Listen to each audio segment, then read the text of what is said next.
നമ്മളിന്ന് ചെയ്യുന്നതൊരു ചെമ്മീൻ റോസ്റ്റാണ്. ചുവന്നുള്ളിയും കറിവേപ്പിലയും തേങ്ങാക്കൊത്തും ഗരം മസാലയൊക്കെ ചേർത്ത് അടിപൊളിയായി ഡ്രൈ ആക്കി ഉണ്ടാക്കിയെടുത്തൊരു ചെമ്മീൻ റോസ്റ്റാണ്. നമുക്കൊന്ന് ഉണ്ടാക്കിയാലോ?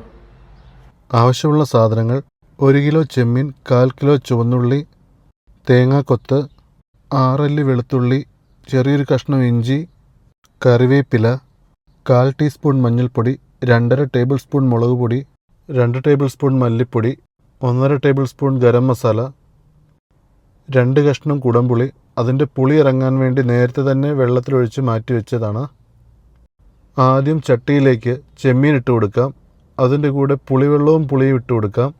ഉപ്പിട്ട് കൊടുക്കാം. ഇത് നന്നായി പുളിയിലൊന്ന് പറ്റിച്ചെടുക്കണം. ഇതിൽ വെള്ളമൊന്നും ചേർക്കരുത്.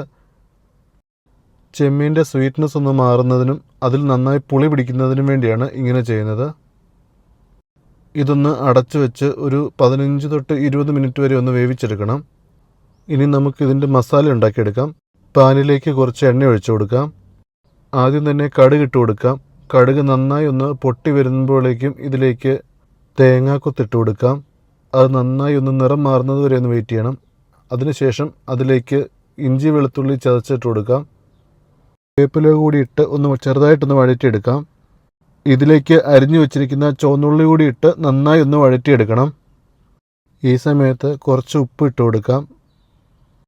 ഇതിന് നന്നായി ഒന്ന് ഇളക്കി ഒരു 15 മിനിറ്റ് നന്നായി ഒന്ന് ഇളക്കി ഒരു കളറ് മാറുന്നത് വരെ നന്നായി ഒന്ന് വഴറ്റിയെടുക്കണം.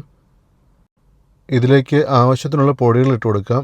മഞ്ഞൾപ്പൊടി, മല്ലിപ്പൊടി, മുളക് പൊടി ഇത് ചേർത്ത് നന്നായി ഒന്ന് ഇളക്കണം. ഇതിൻ്റെ പച്ചമണം മാറുന്നത് വരെ ഒന്ന് ഇളക്കിക്കൊണ്ടേയിരിക്കണം. ഇതിന് ശേഷം കുറച്ച് തക്കാളി ഇട്ട് കൊടുക്കണം. ഞാൻ ആദ്യം പറയാൻ മറന്നുപോയി.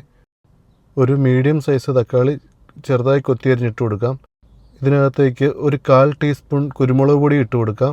ഇത് നന്നായി ഇളക്കി യോജിപ്പിച്ചതിന് ശേഷം ഇതിലേക്ക് നമ്മൾ പറ്റിച്ചു വെച്ചിരിക്കുന്ന ചെമ്മീൻ ഇട്ട് കൊടുക്കാം.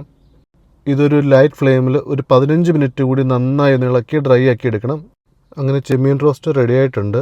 നിങ്ങൾക്ക് ഇഷ്ടപ്പെട്ടെങ്കിൽ ലൈക്ക് ചെയ്യാനും സബ്സ്ക്രൈബ് ചെയ്യാനും മറക്കരുത്.